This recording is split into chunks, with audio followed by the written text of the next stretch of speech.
So, Brendo, what are we doing this week for the podcast? We're probably going to talk about the gameplay reveal that was revealed this week. No, we did that last week. No, a gameplay reveal. Yeah, we covered that last week.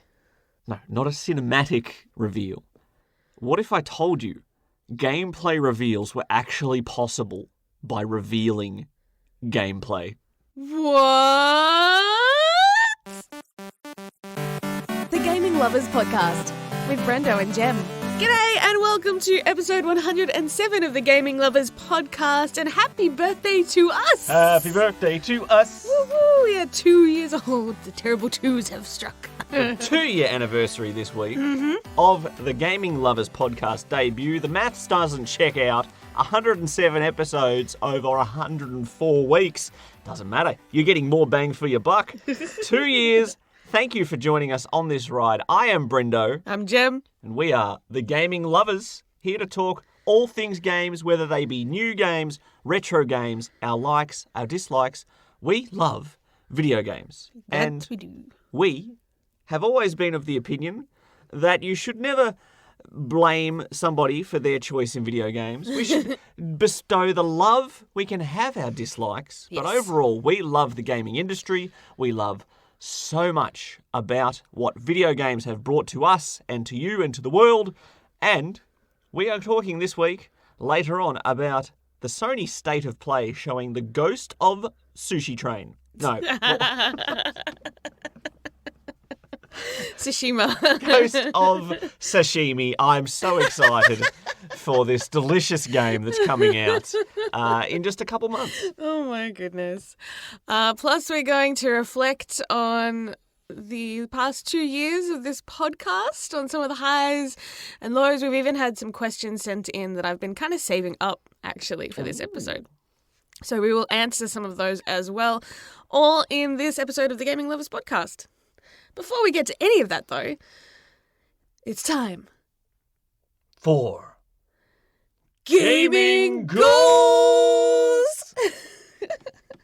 The end of each episode, we set our gaming goals for the coming 7 days and quite often fail due to busy lives. But I have some good news, some great news. Ooh. I set a gaming goal in stone last week and I achieved it.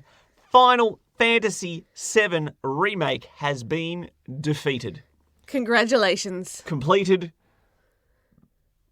Enjoyed. Well done. Loved. Loved. Adored. I greatly enjoyed my time with the Final Fantasy VII Remake. There are no spoilers in the Gaming Lovers Podcast, so there'll be no specifics.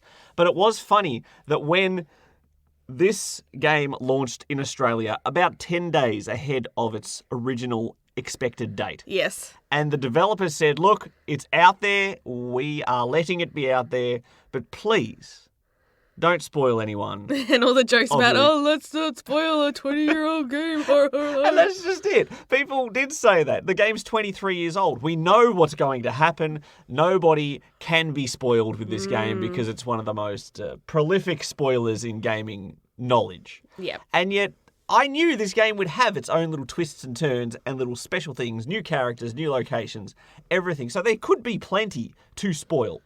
But you will not hear it from me.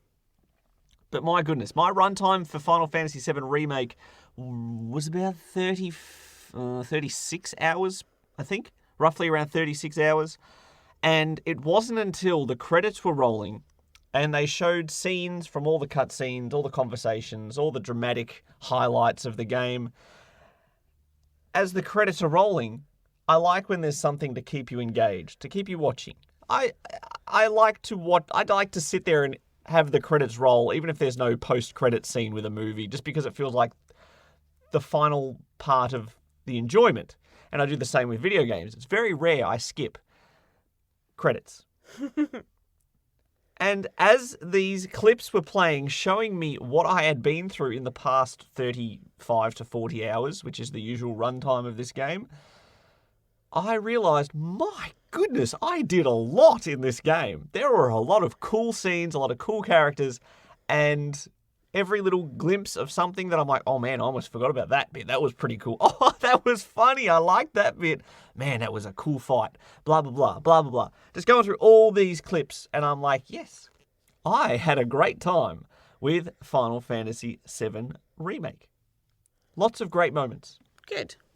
More than I expected with this style of stretching out a pre-existing formula, a pre-existing story, and artificially extending it from a 5-hour section of a game to an entire 30 to 40 hour block. But I think the way that Square performed this is a winner. Interesting. I had my doubts. I had so many doubts when they said, oh, we're going to remake Final Fantasy VII. I'm like, that's not wise. It's so beloved. No one's going to like it. When they showed footage, we're like, okay, it looks pretty, but where's the substance? And then you find out it's going to be episodic and there's only going to be the first chunk. And you're like, oh, well, they've ruined it. It's all over. Why bother even playing it? I have absolutely zero regrets of playing this game as early as I did, but I am clamoring for more. I can't wait until we get the next bit. It's going to be quite a while. Yeah, so are you worried you're going to forget how you feel now and I guess some of the nuances of this by the time the next one does come out? I'm no stranger to hot potatoing a game that I'm like, I'm in absolute love with this. Oh, dropped it. What's next? I'm always moving on to the next game. Yeah. I have so many games that I want to play, that I want to experience, that I want to replay and re-experience. And I'm sure that there will be plenty to keep me occupied in the meantime and in between time. That's not my question, though. I was asking you if you were worried if you were going to forget, like, when, by the time, like, because it's what was the estimate? At least a few years before the next one is due. They might do like a quick little recap. Yakuza was great with this. If you bought Yakuza 3, for example, it would have compressed story videos showing the highlights of the story of the first 2 games and so on. And they did that for almost all the entries going along that series. I think they could do something similar with this, because if you're buying Final Fantasy VII Remake Part 2, you sort of need to know that you've got Part 1 that should be played before you get here. Yep. So if you get spoiled by starting at Part 2, that's your own stupid fault. I guarantee there's going to be someone in the world that does that, though. But in this age of YouTube videos, you can watch primers, sort of recap things. I'm probably going to do that before I start Kingdom Hearts 3. Just get an entire recap of everything to this point. Yep. And that can happen here with this game as well. I'm hoping that because the engine that the game runs on and the assets could be partially reused, that the development time isn't going to be as long as the first one took. Think about Final Fantasy 13, for example. 13, 13.2, and 13 Lightning Returns all came out within a couple years of each other. So that could happen here as well. We just hope that the quality continues at this standard. I had an absolute cracking good time with Final Fantasy VII Remake, and I partly regret starting it now because I do have to wait so long, and when I know something's episodic, I usually just go, I'll get to it all in one big chunk. So quickly you flip. I have no regrets playing it now. 5 minutes later, I partially regret. You know what I mean, though? I know. But because each chunk is like 40 hours, it could be a bit of fatigue if you try to do the entire thing in one sitting. You know what I mean? As opposed to a Life is Strange, where each episode's 2 hours max. Yep. And you can marathon 5 episodes of that without hassle. I don't know how many parts this game will end up being, but whether it comes out on PS4, PS5, somewhere in between, both, who knows? They've got time, they've got the resources, they've got the good critical reception and fan reactions to this game. So keep it coming. Keep it coming. Part of me just wishes that they put this much effort and awesomeness into a Final Fantasy 16, for example. Create a new story with new characters that is this good. And can they do it? I don't know. Well, that's just it, though. And it's been something we've discussed at length before about the nostalgia factor, where people hold the story of Final Fantasy VII with such high esteem that even if a really good game does come out, nothing else quite can hit that mark. True. For a lot of, diehard Final Fantasy fans. And everyone has, I think, a different favorite Final Fantasy game. Because, 15 wasn't a bad game. I really enjoyed it. Mm-hmm. But for some people, it just wasn't their cup of tea.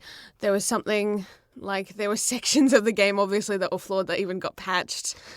But I think trying to find that emotional chord that really strikes and becomes not just, a fun gameplay, but, an emotional experience that just clicks with a lot of people, that's a hard thing to find. It's this intangible thing that I think any game developer would love to know exactly the perfect recipe every time, because then you would always have success after success. Yep.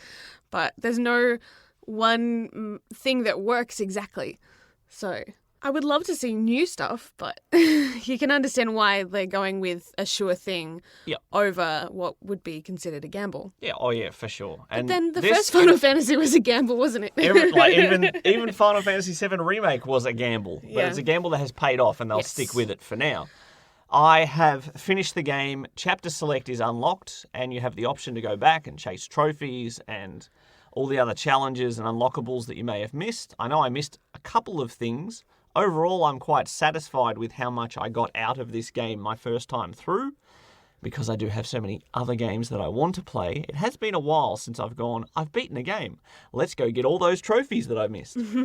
So I will leave it in its current state, most likely, and move on to something new. And I mainly focused on Final Fantasy VII Remake this week. So without any other major single-player progress made in a game, I guess we just talk about the couple of party games that we played last night. We have been playing a bit more of Moving Out, and I think we've restarted it 3 times now. we had started on my profile first, and then we forgot that, and so we loaded it on yours, and we're like, oh, whoops, oh well, I guess we're starting again. Yeah, we thought we didn't save. Yeah. But we'd actually loaded the wrong profile. So we just started again. We're only a couple levels in. And then yesterday we finally had restrictions slightly eased here in Victoria in Australia. It's all legal, I promise. And they've allowed now that you're allowed a small number of family or friends to come visit for social purposes, which, it's weird that seems so special. But after a couple of months of not having that, we were like, we can have friends over to couch co-op. Yeah, I'll be honest, because work for me is quite exhausting. I get home, I like a quiet house. I like just hanging out the two of us. So I wasn't being driven crazy by having to stay just the two of us isolated. To be fair, though, our routine hasn't changed all that drastically compared to most. Exactly. I've always worked from home. You're in essential services, so that part of our life hadn't changed. Yes. It was just us being cut off from family and friends. Yeah, but what I was trying to get to is that I didn't think I missed it until I experienced hanging out with family and friends. And I'm like, oh my gosh, this was fun. I forgot about this. So other people. Wow. It was very much this felt normal again, which is a nice feeling to have. Anyway, we're not going to harp on too long about that, but we do love couch co-op games. Yes, and Moving Out only allows you to do couch co-op. It doesn't do the online co-op. So if we were going to play with more than just us, it needed to be people that could come over and play with us. Thankfully, we have ample amounts of Xbox controllers. I don't know why. We seem to have more than we need. It's because we love the special edition controllers. Yeah, that's true. We got basic ones when we got our console. We got the Halo-themed ones when they came out because you liked the look of both of those. And then I bought a Pro one, which had a higher capacity to synchronize with my laptop and so on and so forth. So yeah, now we have a surplus of Xbox we controllers. have more controllers than we can technically use on our console. Even with 4 people. Anyways, so we had some friends of ours come over for dinner and we played Moving Out. And so we started the game again. Yes. So the third time we saw the intro and tutorial and stuff because we wanted them to understand how to play. Didn't want to just jump straight in. Yeah, and so we haven't really gotten far in this game because we've retraced our steps several times. Maybe 5 maps in? 5 to 7. I think the very first profile we did, we played the longest. Yes. We've never gotten to that same. I think there was a house where you could do snowboarding down one of the sides and use the snow as a way to deliver parcels to the truck. Yep. I think that's as far as we've gotten. So for those unaware, moving out is a game where you help move furniture onto a truck, which doesn't sound as complicated as one would think. We've got some janky controls, some floppy movements. It reminds me a little bit of running around in Human Fall Flat. Your avatar's movements a little. Their cornering's a little loose. Yes. So you can't make a sharp turn. You sort of... pop, pop, pop, pop, pop, pop, Yep.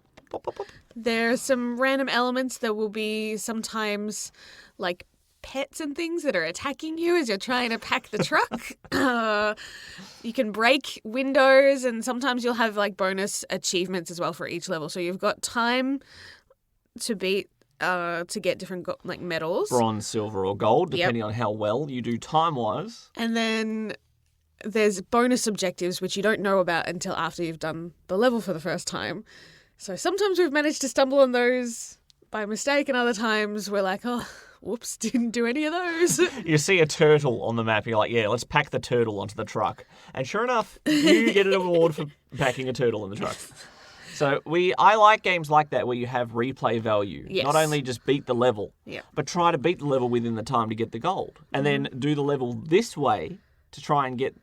don't smash any windows this time. Don't break any objects. And then do the next time, and you've got to smash all the windows this time. So there's different ways to play. Yes. I love that. That's part of the reason why I've always liked the trophy and achievement system. I think for me, one of the most cathartic and fun aspects of this game is when you're on the menu and you're in this little town and you're driving from one house to another, and you have free reign to drive however you want. And not only are you a terrible driver, but so is every other car on the road. Yes, they are. You can literally just sit there and watch the traffic go around, and they will have like 7 car collisions stacking up because they're just hilariously bad. But you can have fun knocking over these gigantic wheelie bins and playing soccer while you're in your moving truck and driving it into a lake if you want to. I had enormous fun to the point where Brenda's like, okay, can you go to the house now? Yeah, can we go to the next mission, please? Anytime. But it was just little things like that that give you a bit more fun, that can get a laugh, especially when you've got friends over and it's a social activity. Yep. And you've got the case of the giggles. Things like that kind of all add to the fun. Now, similar to whatever the game that is most similar, I shouldn't have started with the word similar, but that's all right. Just like games that are similar to it, like Overcooked, the more players you play with, the higher the goal to reach is as far as skill. In Overcooked, if you play with more players, you can make more food, so you need to have a higher score to get a 3-star than you would with just 2 players or 1. This is the same, but it's based off the time. So the time limits are way tighter with 4 players. Oh, yes. Compared to 2. To the point where when you and I started the game, we were getting gold medals on probably 50% of the levels we did. Yeah. But when we did 4 players, we got none. And that may have been part of the reason, is because one of our players got stuck in a bush within 10 seconds of starting the map, and we did not retry. We're down a man for the whole level. We refused to retry the map. We just left them stuck in a bush, and they were useless. So, fun stuff. It created a lot of laughs, though. Yes. The other game that we played with them was the totally reliable delivery service. Yes. A lot of delivery games. Oh, yeah. If we weren't packing things in boxes in trucks, we were packing boxes in trucks to move them to places. Yes. Now, this also really reminded me of Human Fall Flat with the trucks and moving around the map, although you can move pretty fast on foot in this game. I think we maybe did one delivery We did not. mission seriously, and then the rest of the time we're like, oh, well, this map's huge, let's go exploring. Yeah, we quickly lost interest in the actual gameplay loop. Yes. But the map we thought was relatively large until we realised that was just one island, pretty much, and there's much more to the map So much. I thought was anywhere near the amount of content that I was expecting in this game. Definitely. The controls are janky. Yes. Somewhat deliberately, somewhat, I believe, unintentionally. Yeah. The game does glitch out quite easily, but there is a certain degree of charm with those style of games. Yes. I think for me, if I was playing purely just to do the deliveries, I would grow to hate it quickly. Like, Yep. I lost interest in that of the actual game mechanics pretty quickly. The fun thing was, out of the four of us, you could see the point where we all lost interest. One of our players, the youngest, immediately lost interest, found a plane and tried to fly it 5 times and just kept driving it into a wall and blowing it up. Go back and get the plane when it respawns and blow it up. And we're like, what are you doing? And she's like, I'm trying to fly. I think you lost interest second when you discovered the theme park area of the map. Yes. Well, it was not quite a theme park. It was more just like a couple of rides down the wharf. So a bit more like Santa Monica Pier style deal. And I realized because, with the delivery stuff, I was trying to help with some of the deliveries, but really, you only really need 2 people. You've got one person that can load the parcel, one person that's driving a vehicle, and the rest kind of felt redundant, and you couldn't do other deliveries simultaneously. Once one mission was started, you had to finish that before anything else could go. And so, yeah, I just felt like we had no purpose. Yep. So I went off to explore, discovered what was called, I think, the roulette. The roulette ride, which Yes. is similar to a Groovatron, whatever, not the Groovatron. Gravitron? Gravitron's a weapon in Ratchet and Clank.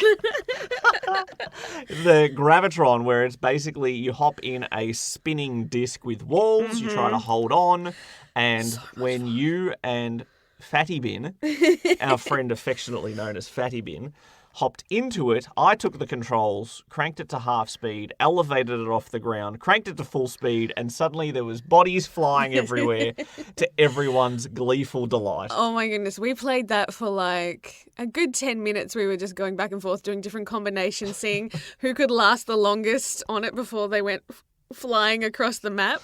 Yeah.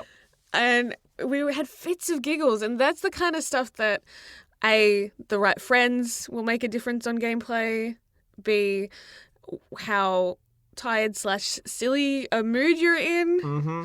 But C, having a silly game that just lets you goof off like that. Yep. And you combine all those things and it becomes this perfect storm of side-splitting laughter. Yep.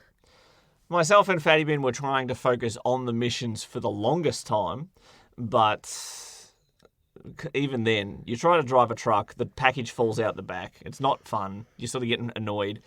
The breaking point for us was in a speedboat when we were loading a gas canister in and decided when driving at full speed, there's a ramp. Should we hit the ramp? If we do it, we're probably going to lose the delivery. And she goes, let's do it. So we're like, well, we're not focusing on the missions anymore, guaranteed. We hit the ramp. The thing went flying out of it overtook us somehow. I don't understand how those physics work. But it was a disastrous crash, and we laughed, and then we never tried to deliver a package again. Yeah.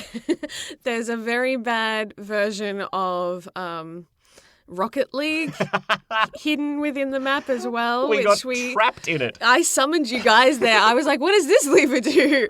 And then suddenly we're all inside this dome with the most hardest to control little vehicles. And anytime you boosted, it would send you flying up into the air, not just giving you a boost on the ground, which was infuriating. There have been quite a few games that have put in their own version, quote unquote, of Rocket League. Goat Simulator has one. This had one. They're all janky as anything. Yes. We still love the homage to Booster. Respect the nod. What was it called? Booster Club? You thought it was Rooster Club? You got I excited. couldn't see the B. I just saw the rest of the word because of the curvature of the arena.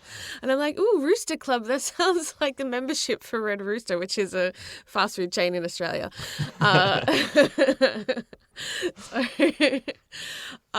Yeah, I got excited for food, and that's not what it was.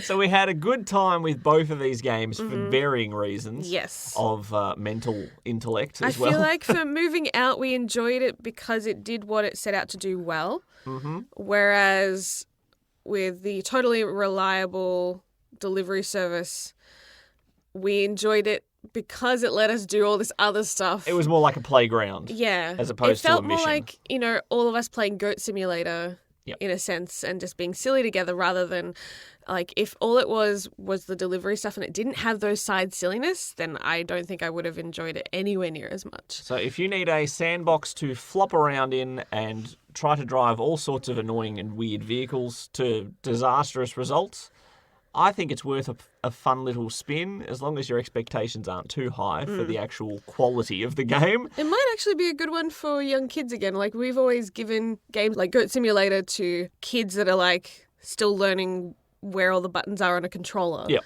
So that they can learn, I guess, the mapping and the mechanics and the muscle memory. So that wouldn't be... this would be another one I'd put on that list of good for young kids and something that you can kind of just let them go loose and cause carnage. Both Moving Out and Totally Reliable Delivery Service are available on the Xbox Game Pass, so if you have a subscription, no extra charge, go and enjoy them. And I believe that's pretty much it for Gaming Goals this week. Oh, I No. actually played something. Well, I do this every week now. I've stopped assuming that you've actually played anything, so I've cut you off 3 times in a row, I think. Please, my darling, the floor is yours. It's a short update. It was not Persona 5 Royal. I did not start the Outer Worlds either.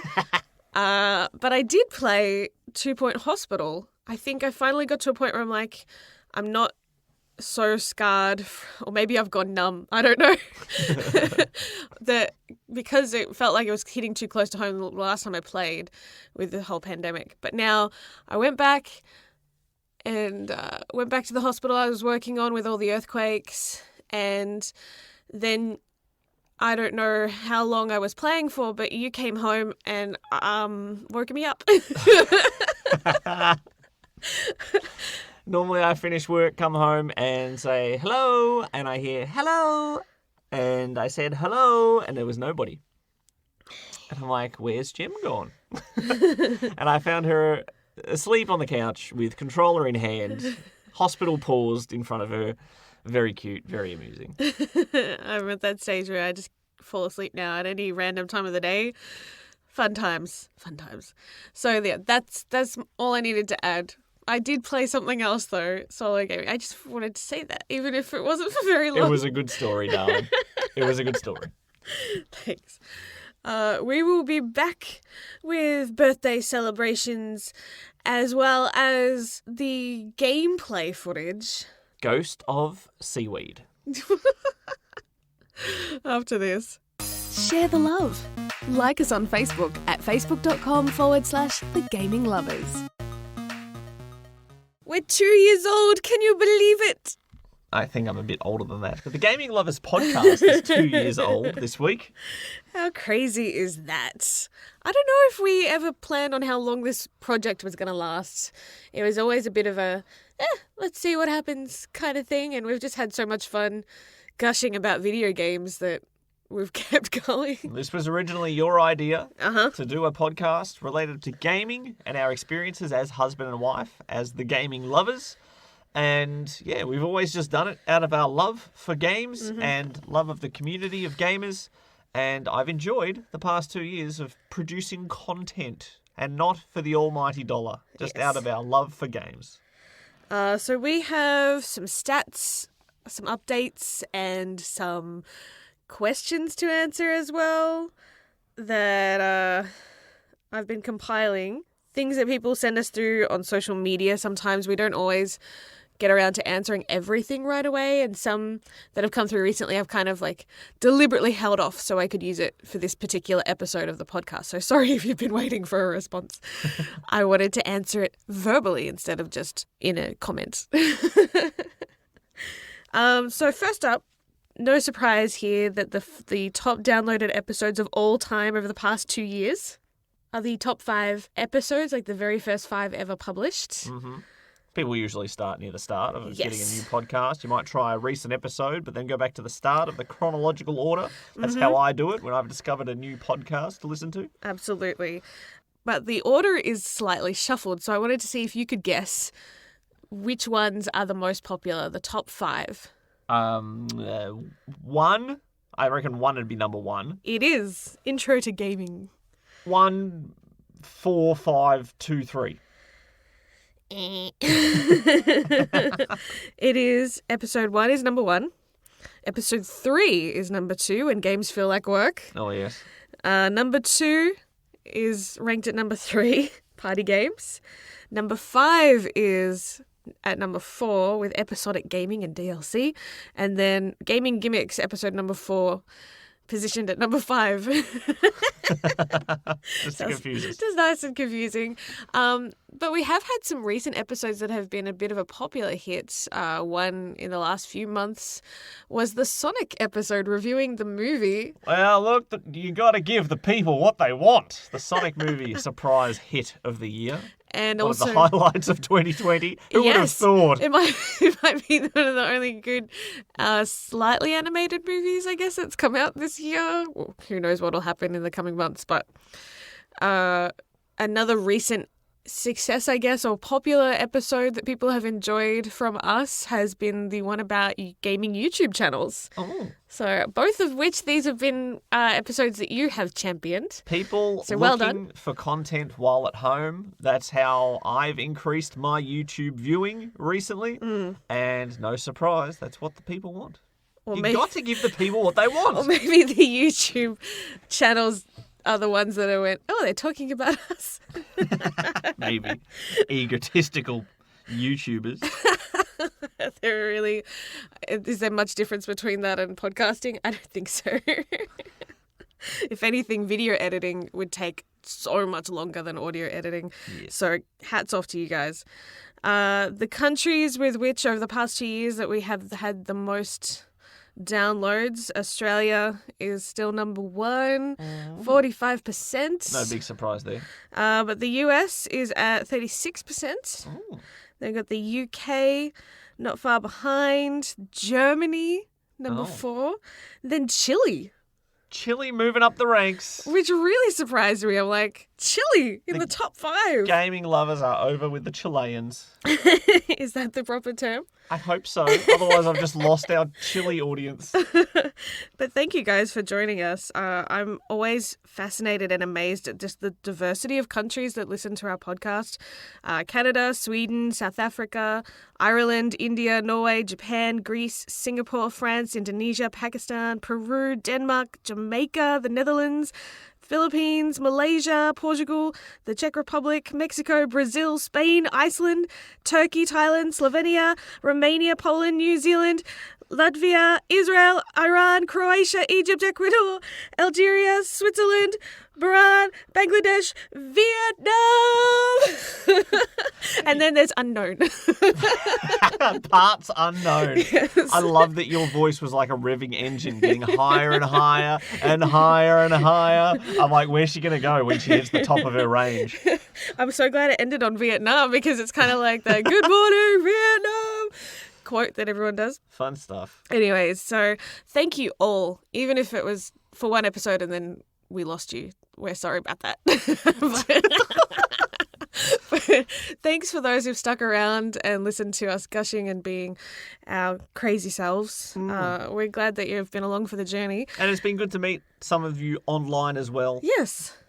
Personalities that we can relate to and talk about with each other. Because the Gaming Lovers was never about us. I mean, we are a married couple, and that's part of the pun. But the whole point was it more of having kindred spirits of people who love gaming and love video games, sharing together in that hobby. So that's always been the link there. So now I have some questions. I love questions. Some sent in. We're going to start with one from one of our regulars, Narcus, who asked recently who did our logo for our podcast, the artwork. I know the answer to this because I'm the one who got them to do it. This lovely, talented girl, her name is Basti. She does a lot of Japanese chibi artwork, and you can send in photos and she'll convert them into chibi form, basically, with her mad skills. She did capture our essences in that little cutesy art style. And Yes. I was amazed when I first saw it as to how accurate. I'm like, that is Jem. That is Jem. If someone said, who that's is you. this? I would be able to pick that out of a lineup that one right there is my wife. Very, very talented artist and does a lot of work on Etsy. So if you're interested in that, I'm sure she'd be happy to do a commission for you. So do a little shout out for her. And yeah, as far as the rest of the logo, we added all the font and stuff like that ourselves, but she did the awesome work there. So well done, bestie. Here's a question. I'm gonna make you answer some of these too. Okay. What are your plans for when Player 3 arrives? Only play games that I can pause at a moment's notice. Some games don't let you pause. If I'm playing Dark Souls 2 and an enemy comes and a baby cries at the same time, I can't just push the pause button. Yes, so There no is no Dark pausing. Souls. There's no pausing. Online games are probably going to be out of the equation completely, Yeah. even though I rarely play them. But I wanted to try Resident Evil Resistance recently. Yes. If I'm halfway through a multiplayer session and baby needs attention, I can't just pause the game. So that is going to have to be part of my culling process as to what I'm playing. Can I Yes. pause it? It's a basic question, but it's important. Especially when you've got a friend online too and you're doing sessions with your good buddy or the good brother. It is difficult enough when I drink a lot of water. I'm quite healthy and hydrated. Does mean I have to frequently say to my good buddy the Falcon, all right, I just got to go toilet stop for a sec. I'll be back soon. You hear the muffling in my headset. Take. Whack the mic while you're at it. I do think part of this question may have been wondering whether the podcast would get affected by Player 3's arrival, to which I would say we're not entirely sure yet. Maybe the episodes will be gaming goals and nothing else. Possibly. It might force us to, instead of be a weekly podcast, force us to go fortnightly or something. We didn't want to I'm not playing commit. Fortnite. No. That's not what I meant. You know it. I can't pause that. Yeah, we haven't committed to anything yet because we didn't want to lock in one way or the other, because if we can give you content, it might mean maybe smaller episodes or something. I don't know. So whatever we feel like we're capable of doing, we won't know our capacity until Player 3 does arrive. So stay tuned, because that could happen any week now. Stay subscribed too if you are, and Yeah. when we do release content, you'll know about it. Yes. We have at this stage, but the good news is that we're not planning on axing the podcast altogether. So there's still plans to keep going. Next question. Another baby question. Mm-hmm. This one's from Pris. Will you name your baby after a video game character? Look, I'm not ruling it out. Maybe we should have an episode where we do flipping a coin or whatever, and Like a have tournament a of baby tournament of video game character names, and we'll see what fate will decide Ooh, I as like it. the unofficial name of Player 3. That sounds like fun. Yeah, let's do that next week. I'm down for that. Someone wanted to know if we ever get sent free games. No. I wish. We don't even have sponsorship for this podcast. Everything is self-funded, or we very rarely get listener donors, I think, through our website. I did come this close to entering a initiative to be an official reviewer for a large communications company in Australia. Mm-hmm. But based off how much pressure I was feeling simply to submit my application, knowing that I'm about to have a child in a couple of weeks, and thinking of the pressure of my life already, added on with the extra work from that, added on from the extra pressure from the baby, I didn't think it was a sensible thing to split myself 8 ways just as we're hitting this new important section of our life. So I did not finalise my submission for that. So it may be a missed opportunity, but I think I made the right choice in giving it a miss. Yeah, it's part of growing up, isn't it? Sometimes having to say no, even if there's something that you wanted to do. But no free games. But please feel free to send us free games if you have the capacity to do so. And then finally, this one's kind of interesting. If Jem actually played as many video games for as long as you do, Brendo, who would be the better gamer?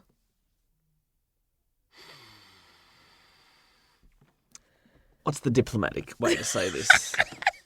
duration of gaming does not equate to natural skill and talent. It's not just saying duration, it's also saying as many games, because you play a wider variety of games. I think they're trying to say if I did more outside my wheelhouse and actually played, say, a lot of horror games and other games that you've played as much as you have played, like if we had played the exact same games, all the same amount of time and effort put into those games over said years, would I be on the same level as you? Would I still be a lower level gamer, or would I be a higher level gamer? See, that's a difficult question because I do have the much wider range of gaming experiences. Uh-huh.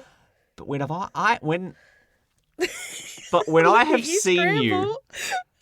seen you apply yourself to a task in a video game, you can be tenacious. Uh-huh.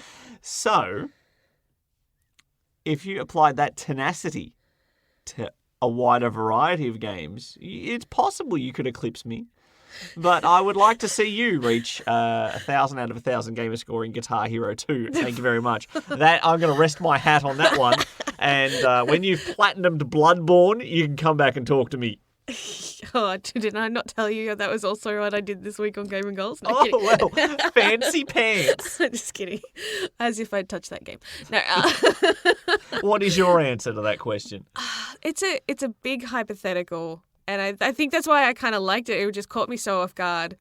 You know, it's kind of fun to fantasy book and think in my head. There are definitely games we play when we both pick up and play where I feel like I'm slightly better than you. You do have a higher win-loss record to me in Mario Kart. And with fighting games. Well, that's two different disciplines that we execute there. But see, there's two different styles of games and that I've beaten you in. So there's possible. Okay. She said with we're good going to English. do the name tournament next week, and the week after that we're going to do a genre head-to-head combat in every type of game I can imagine. One-on-one versus mode, and I'll beat you in all of them. Or I will eat my hat. This is getting really competitive now. My hat made of biscuits. Thank you guys for those questions, for sending them in. And again, thank you for listening to our podcast over the last couple of years. And hopefully there's still many more to go. Thank you so much. Yes, so much. We'll be back after this break talking about the gameplay details of Tsushima Ghost of Scooby-Doo. Is that not what it's called? You're listening to the Gaming Lovers Podcast. Want to join the conversation? Visit thegaminglovers.com. Record your comment or question by clicking on the button on the right-hand side. And you could be featured in the next podcast. Look, we learned a lot. We learned a lot about Sucker Punch's upcoming game set in Mongolia versus Japan, the War of the Mongolian Ages. beef. Sorry, what? I'm sorry. I hear that word and it reminds me of food. That's where my mind goes. Anyways, keep going. I completely lost my point. I love it. You can pet a fox. That's all you need to know. That's it. Have a good week. We're out of here. Woohoo! What an awesome review of the trailer. But you can indeed pet a fox. Yes, that looks really fun. I was very excited because I saw it. I'm like, ooh, Inari, he's going to take you to Inari Shrine. And that's what happened. And you were so shocked. You're like, how did you know that? I'm like, well, he's a friendly fox. You're either hunting him or if you're following him, he's going to lead you to his shrine because it's his shrine. That just made sense to me. And it's a Japanese game, or at least inspired by Japanese culture. And there are Inari shrines everywhere. Yeah. So we have an open world game with Ghost of Tsushima. Yeah. I'll say it properly at least once in this podcast. And it is pretty much, from what we gathered, Assassin's Creed Japan. It's what it feels like. It's what it looks like. It's what combat looks like. It's what the open world style is. You've got collectible bits and pieces like bamboo and flowers. Which you can pick up from horses. You don't have to slow down. That's nice. Even though it makes it more gamey by just not even having an animation. You just push X or whatever and it just disappears and goes to your inventory. I don't mind that. I hate when I have to get off a horse to pick up something and get back on the horse and go. Yeah. Or, cars or whatever. Or if you have to go through a little 5-second animation for every collectible, you kind of go, can I be bothered stopping for this? Do I really need this resource? I experienced that a lot in Death Stranding, where by the end of the game I was like, nah, I'm not even going to bother picking that up. I can't be bothered getting off my bike. I'm staying on the bike. But this game, either through a option to reduce it or to have an absence of it completely, has very little in the way of a heads-up display. And you have objective markers that you have planted on your map. You can find them by following the wind. And if there is a point of interest nearby, you can follow a bird that will fly overhead and sort of go, hey, over this way, there's something you might want to look at.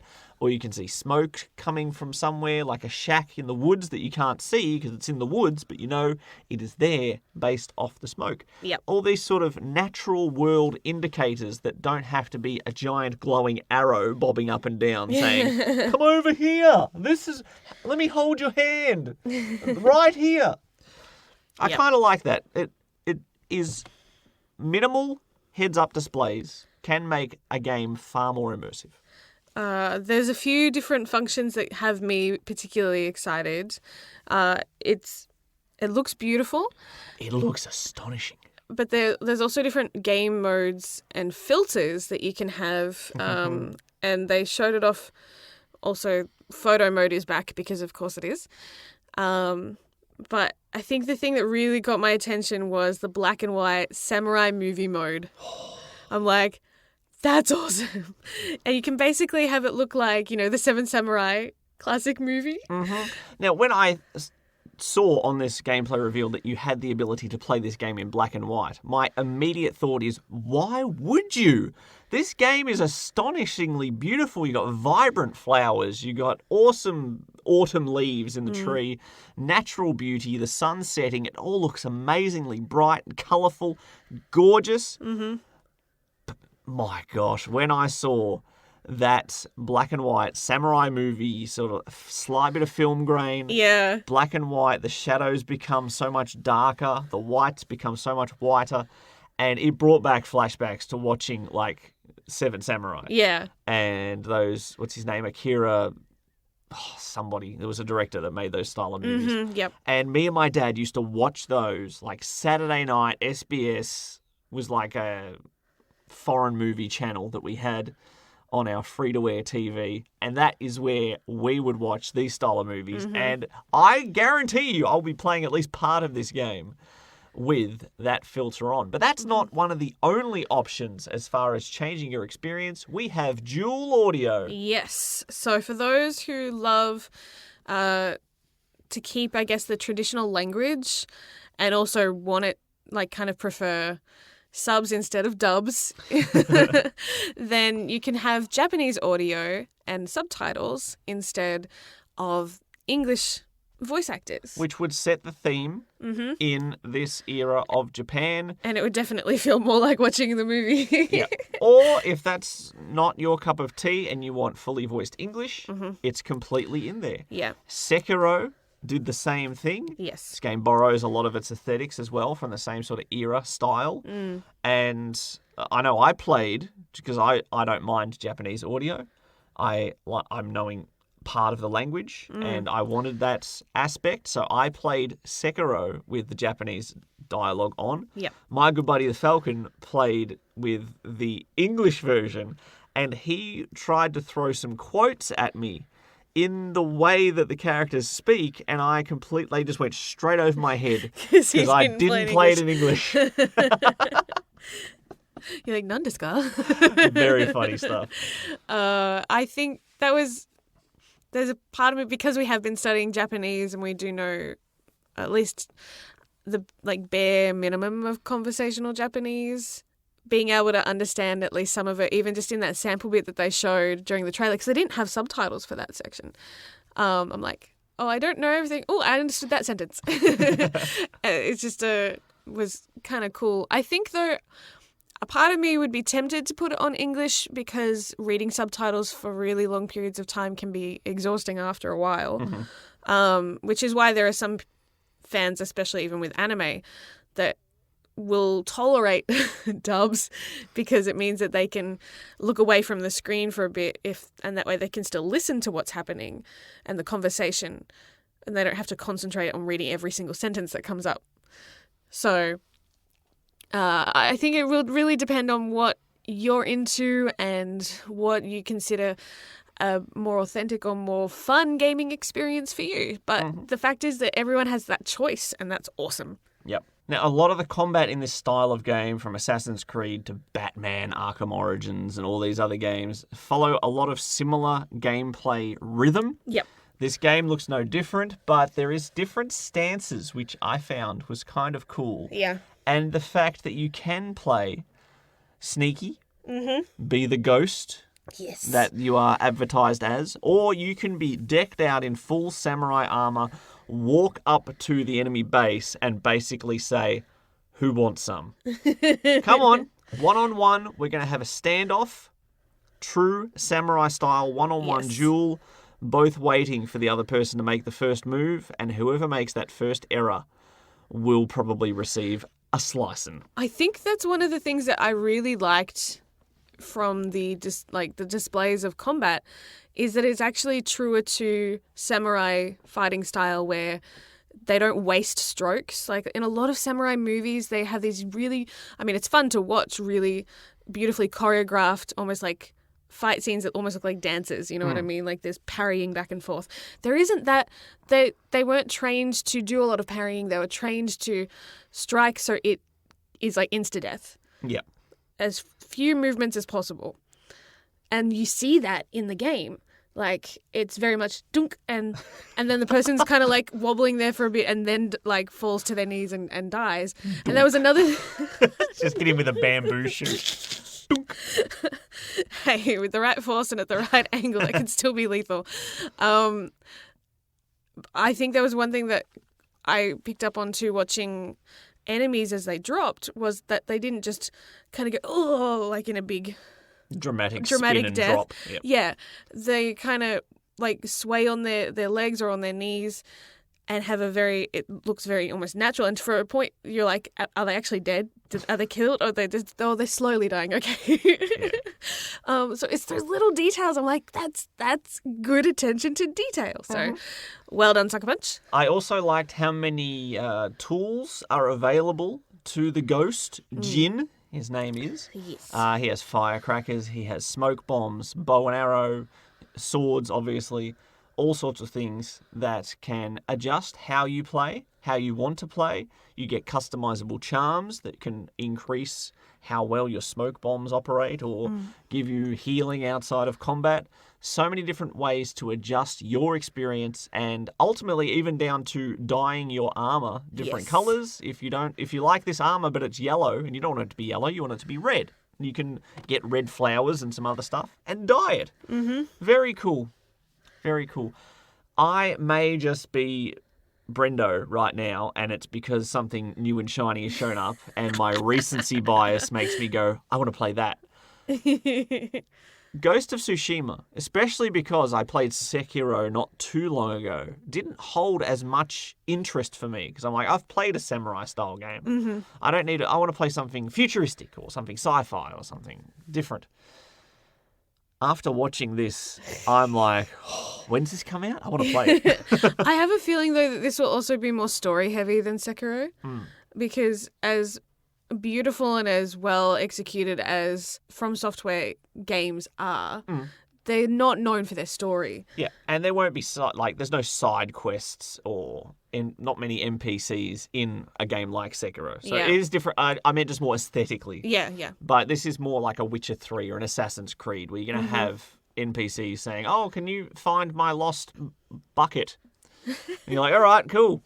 And it's funny because people like Assassin's Creed fans have actually been asking for a Japanese-based game because it would work well. There's so many eras within Japanese history that would lend itself to the Assassin's Creed gameplay style from, the Shogun history and things like that.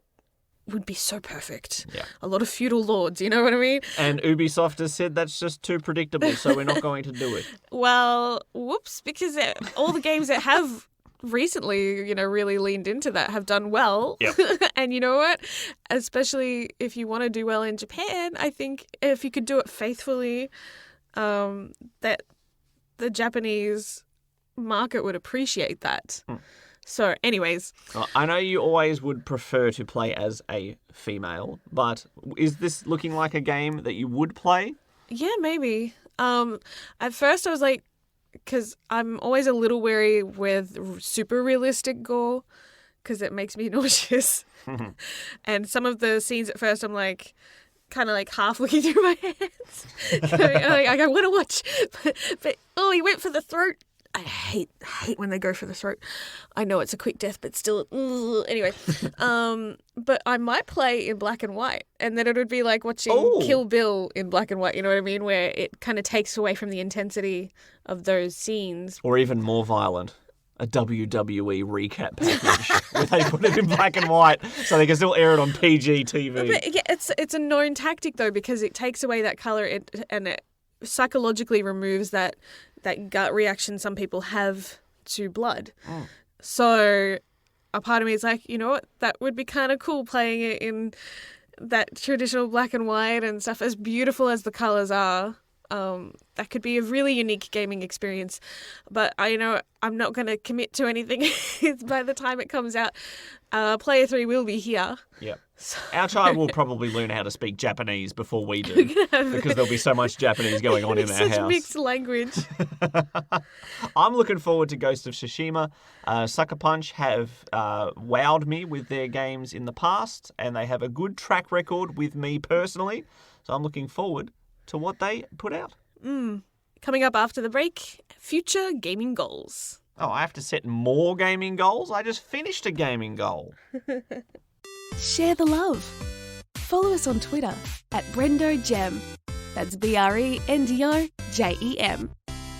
Now that you have finished a game, and we're kind of on the precipice of some big life changes, what are you going to try to squeeze in before B-Day arrives? Oh, B-Day, the arrival of baby. Yes. Now, I have finished a game, which normally leaves me aimless, confused, slightly distraught as to what I should do next. But I have been halfway through, well, probably not even halfway, based off my time in this game. Dark Souls 2 is still in progress. So now that it is the undisputed focus point of my attention, Dark Souls 2 will most likely be my primary and potentially exclusive gaming goal for this week. I want to knock out a few more bosses. Yep. But I don't know how big this game is. I don't have any expectations of how far I can get percentage-wise. So I'll just say 3 bosses and maybe a new area or 2 conquered. I would be happy with that amount of progress this week. Very nice. You know what? I am feeling pretty good about game. I'm in like a gaming mood, which may fizzle as soon as... Quick, go now. Go play games immediately. I don't know, my mood changes so drastically, so quickly. But I would love to at least enjoy one last big story game. Maybe not so big, but yeah. Just get through one adventure. Yes. And have that be the one game that I finished right before baby arrives, which is always a bit... Well, even if you get 80% through and then have a baby, you only have that 20% left. So don't let that pressure you that you must get it done. Contractions are happening. I'm like, come on, let's go to the hospital. You're like, no, I'm on the 3rd boss fight in a row. I'd be like, we got hours left. Actually, that's not a bad way if it ends up being a long labour. Just let me sit and play video games. You could play something on the Switch, I suppose, like that. So what's it going to be? Do you have a target in mind? I'm trying to encourage you as much as I can in this moment. My role as your support partner. I have always said that I wanted to play the Outer Worlds, and maybe if I can change part of my brain to not be quite so completionist, then I can just focus more on the main campaign and the side quests that I want to do and not feel like I have to do everything. Well, if it helps, I did almost every side quest that came my way. I think I only deliberately didn't do 1 or 2 of them. And I did everything this game had to throw at me, and I still beat it in 20-something hours. Okay. So it is a completely doable. Completely doable. So I just need a week where I actually have the energy and motivation. A good, solid week. Maybe. Maybe. It might be possible if I do nothing else. Sorry, chores. I'll do the chores. Will that Ooh. help? I will do the chores. I need to see my gaming lover loving games. It completes me. I feel like Ursula. I'm like, can I get you to sign a contract? You're going to do the chores. Okay, I'll do the dishes. Oh, what's that forever? Whoopsie. Oh no! What have I done? Sounds like fun. Absolutely. Well, until next week, thanks again for joining us and for joining us for these past 2 years. Thanks for your support. Thanks for your love. And we hope that the gaming lovers continue to love games for another 2 years. Hopefully more than that. Hopefully. Until next time. Chowski. Bye, Nara. Thanks for listening to the Gaming Lovers podcast. For more episodes or to watch some live stream gaming, visit thegaminglovers.com.